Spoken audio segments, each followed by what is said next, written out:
space with this beautiful tarot bestie. So hello, dear. How are we? I am good, Lisa. Thank you so much for having me on. I've missed your face, so it's good to see, and your voice, because I love your voice. So glad to be back in the fold and hang out with you and some cards and just, yeah, shoot the tarot shit, if you will. Yeah, let's do it. So for those who don't know my amazing guest this week, you're actually pretty, I would say you're a pretty big name in the tarot industry. You've been around for a while. You've been doing readings. You've been on social media. You also have a podcast. Is that correct? Do you still do the podcast? I haven't been doing the podcast. Mitchell and I did psychic shenanigans for a good bit of time. And then we were both like, okay, how about we just kind of give it a rest? But yeah, I've been in the tarot fold. I feel like my debut, if you will, in tarot was with my first reader studio in 2015, is when I kind of um, really stepped out into a bigger community of tarot. But tarot found me probably after my freshman year of college and has been the monkey on my back ever since. So, yes, I have done conferences and spoken and taught, and I am the Tarot BFF. So, I'm always about telling you what you need to hear, maybe not what you want to hear, in a very down to earth, humor, but also a little tough love, because that's what we need in the world these days. Yeah, and one of my favorite facts about V is she is a hula hoop master. Yes. I am certified as a hula hoop dance instructor. And so I've used that with tarot and actually in Lisa and you guys' um, High Magic used that as Hmm. a portal, if you will. So, but I'm getting back in the hoop. I've taught it, I've performed, I've done all the things. And so I'm finding it again for myself. Just me in my hoop. So, yeah. I love it. I love it. Like getting to know some really fun facts about people is always the best part of my job. But like you're the only person I know who does like this hula hoop and and movement and building it with confidence and then adding tarot to it. Like it's so unique. I love that about you. Thank you so, so much. Yeah, I want to create more opportunities to use tarot and the hula hoop because it really does hit chakra points and the whole nine. So, still, my will of magic, still put it all together. So, Technically, because it's a wheel, isn't it? yes. Because I remember like back then when we were doing that course, like you were trying to find one that you could pack up and put in a suitcase and take on travel trips with you. Did you Yes, find a travel friendly hoop? I do. I have a hoop. It breaks down into six pieces. And I have traveled. I've gone to Ireland with it. I've gone to Cozumel with it. Anywhere I usually go out of town, I will take my travel hoop. I'm actually getting ready to pack up to go on Sacred Makers Retreat in New Hampshire with Kyla and Jamie Sawyer's going to be Yep. there and Christine's going to be there. So I will be taking my hoop to the lake to do that as well. Anytime I Let's can do a hoop, I'm like, let's take it. let's talk about that island trip because you did hoop in on that trip, didn't you? I In did some hoop. of those ancient buildings. I did. I did. And I had other people trying it. And some people actually came back home and bought hula hoops for themselves. Like once you get started and you realize that you can do it, people are always like, well, I'm too old. I can't do that. I'm just like, all of those are lies. How about we just try? And so once they try, it's so fun and exciting. And they're just like, oh, I can do this. And I'm like, absolutely, you can. And so a couple people came back and actually bought hula hoops and they are now hoopers. So yeah, And I I'm in love there. that you converted them on a historical tour. Absolutely. Anytime I can corrupt people with the stuff that I like, I'm here for it. Tarot, hula hooping, you name it. It's just hysterical. It's how I That's build the community. It's selfish. But it's not. Like, I mean, I think that's the crux of expanding our communities is showing that we can build confidence using Absolutely. tools that perhaps we hadn't thought of before. Absolutely. And and So, and helping people to step out of their comfort zones. That's usually the biggest thing, is once we get past the critical mind of what our brain is telling us, that's not safe, you might die, don't do that, but we give our bodies a chance to try something, then it's an immediate like, oh, wait, I can do this. And it just changes the perspective of a lot of things for people. So yeah, I'm a big perspective shifter. Like I feel like that's one of my magic qualities, one of my superpowers is shifting perspective. And how did that shift when you started writing your first book? Oh my, the biggest perspective shift for me in that was, this is your story. It doesn't have to sound like anybody else. I'm a huge reader, but like, this is your story. It's not meant to sound like anybody else's voice, anybody else's words, anybody else's story. So write it, just just write it. In the beginning, it's all these hangups of like, well, I've read people write it like this, or I've read it written like this, or this topic kind of, and I just had to kind of get past all of that and sit down, almost like writing in my diary, if you will, where Hmm. it's just me writing to myself, or um, just my best friends, of course, my BFFs, my besties, and people that have read the sample chapters are just like, it sounds like you're talking to me, and I'm like, yes, that's exactly how I wanted it to sound. And so that was one of the shifts that I had to, this, just write it, just get beyond your own mindset of how you think it should be, and just let it be what it is you know um and then, because of the way the book is, I had to go through some of the archetypes for myself in order to get past some humps to write a chapter, which was infuriating. So I'm sitting down and I'm like, okay, this has got to get out like right now. And the universe is like, well, no, you haven't quite lived it yet. So we got to take you through it so then you can really write about it. So that was a big one as well. Lived experience while writing is a thing. Um, Yes. it's and it's one of those things that's really hard to tell new writers, because I think there is this misconception that they have an idea, they'll plot it out, they'll get the structure, and it'll come Hmm. rushing through.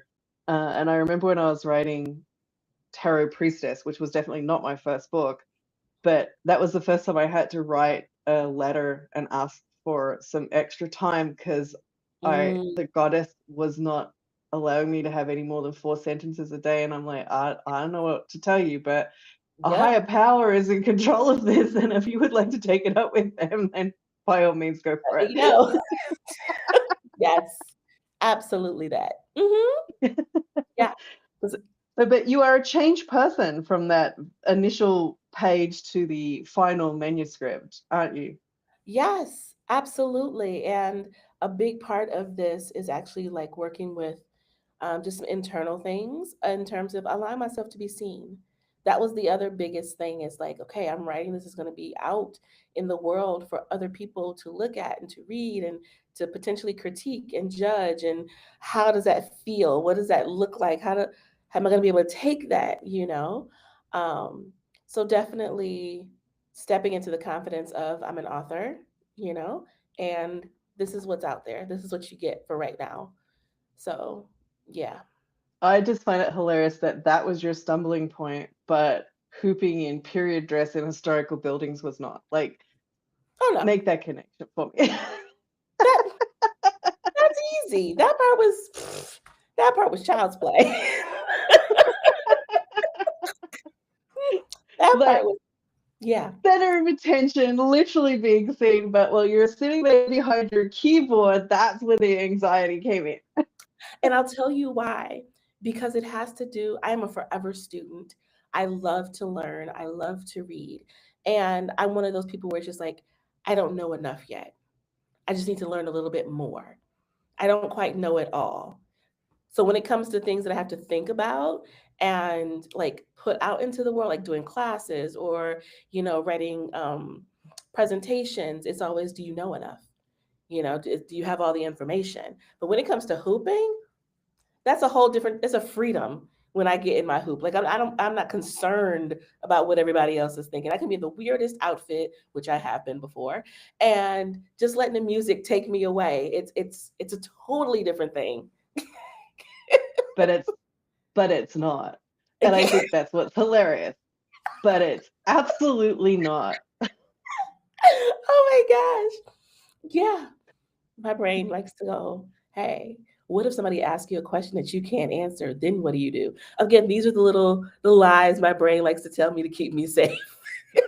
Study a little bit more. You're not quite ready yet. Those are the things. And I know I'm not the only person that goes through the imposter syndrome either. So there's that. Oh no. Listen, like I think like all us writers have the worst self-esteem known to man. Because for Yeah. that, for that very reason, because every time we write a book, that's the lesson. Like that's the lesson we were meant to be learning at the time.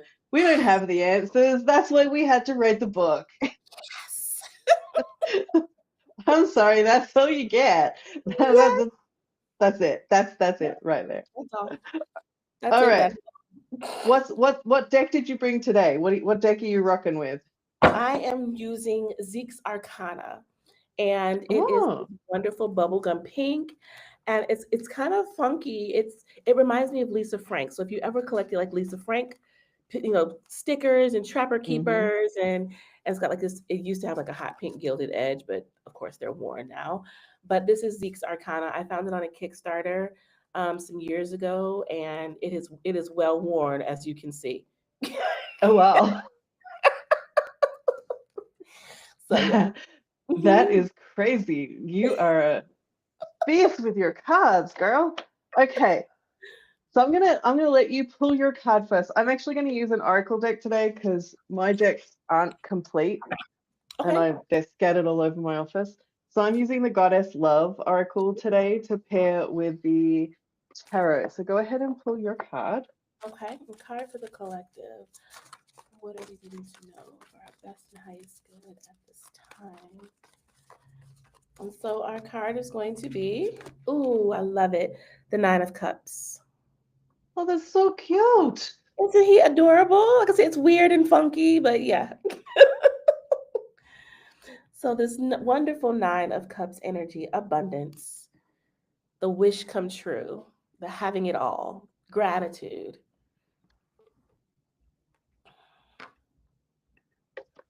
I love that. And I got the card of care. So how do we care for our abundance? How do we care for our Mm, wishes? How do we be tender and gentle with ourselves in the process of fulfilling a dream, fulfilling success? And how do we attend to the emotional body once it's achieved? Do we allow ourselves to feel satisfaction? Do we mm, allow ourselves to feel fulfillment? mm. Those are amazing, amazing prompts or questions. Um, because when this card comes up, I talk about, yes, the abundance, the wish come true, all the things that you've been asking for are showing up, they're coming down the pipeline. But it is also what you just said about, well, how do we tend to ourselves or our emotional body to know satisfaction? Because this card can easily go into overindulgence. It can Yeah. easily breach that fine line into I want more. Well, you've had a taste for it, and now instead of sitting and enjoying reaping the rewards, Mm-hmm. you're now thinking, well, if I could do this, Yes. what else? Mm-hmm. And it's interesting because as soon as we tip that scale over into overindulgence, we are out of the balance of um, we're out of the balance, and now we're creeping into scarcity mindset because it's like now that I have this good run, I need more because what happens if it runs out? So now we're into this need versus the want of things. And of course, when we get into need, that's when things start to really go left in a lot of ways. Goes sideways fast, and this is where it ties, because I always think of this card as part of wish theory or wish mythology, and Hmm. there is this part of wish theory that says casting wishes is an act of responsibility. Hmm. So the same as a goal or a dream is an Yes. act of responsibility, because in order for it to bring about, to manifest, things in your life have to change, and therefore you have to change with it. And I Mm-hmm. always think about that with the Nine of Cups, and I think that's where the care card comes into it, is, do you care enough about what you are calling forth to be the person who receives it? That is a phenomenal um, thought process, just the process of that thought, because like you said, you sometimes you don't get the things that you wish the most for because you haven't made the changes to allow yourself to be a vibration of it or in alignment with it. So again, that responsibility is not even the responsibility of what you once you have it, what do you do with it? It's the responsibility of, well, who are you on the way to it? Yeah, because wishes have consequences too. Oh, yes, they do. Be careful what you wish for, you know? Absolutely. Oh, yes. Yes. So no, I like that perspective of, well, are you in alignment with what you say that you want? Because we Yeah. can have anything that we want, anything, you know, but are we the version of ourselves that is responsible enough to hold it once we get it? You know, Hmm. are we the person that is in alignment with what that thing is? Um, because then that takes effort, that takes trials and tribulations, that takes um, time and patience to become what is necessary. So we were just like, I don't have time for all that. I want it now. Well, then you don't get it now. It's not Because you for you. also have to be a good steward to your manifestations. There's Hmm. a level of gratitude, appreciation. Yes. That is the one thing that I talk about most with clients and also Capricorns, is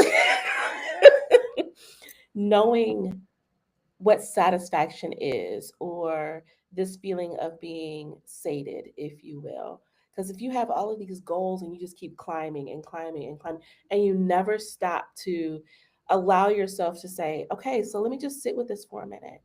Let me just sit and see how this feels. How have I grown? What have I accomplished? Can I pat myself on the back? Can I take a rest? Because otherwise, and it's just like, okay, that's done. We'll go to the next thing. Okay, that's done. We go to the next thing. And you're constantly chasing the next thing, but really have no sense of being able to receive anything.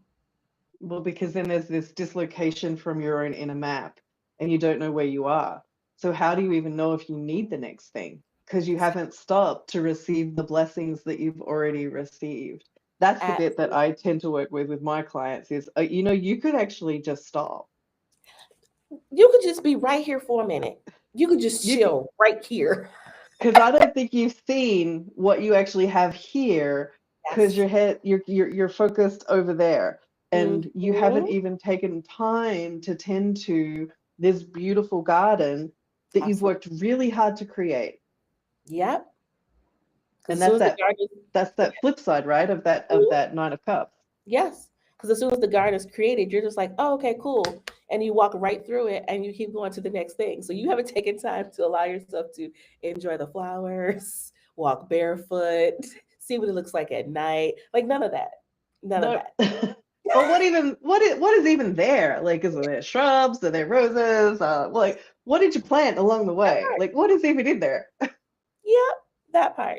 It's more like a check off list, a to do. So yeah, so that is the overindulgence of the Nine of Cups. Is just keeping going for the sake of more, you know.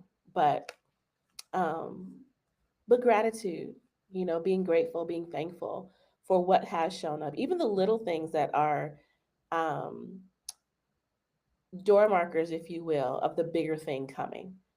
When you start to see the little things start to fall into place that are on the way to the big thing, it's immediately dropping down and thanking for that, because you're present, you're Yeah. recognizing like this, I'm in alignment, like I'm on the path, and these little pebbles that are showing up is showing me that I'm getting closer to the thing that I'm asking for.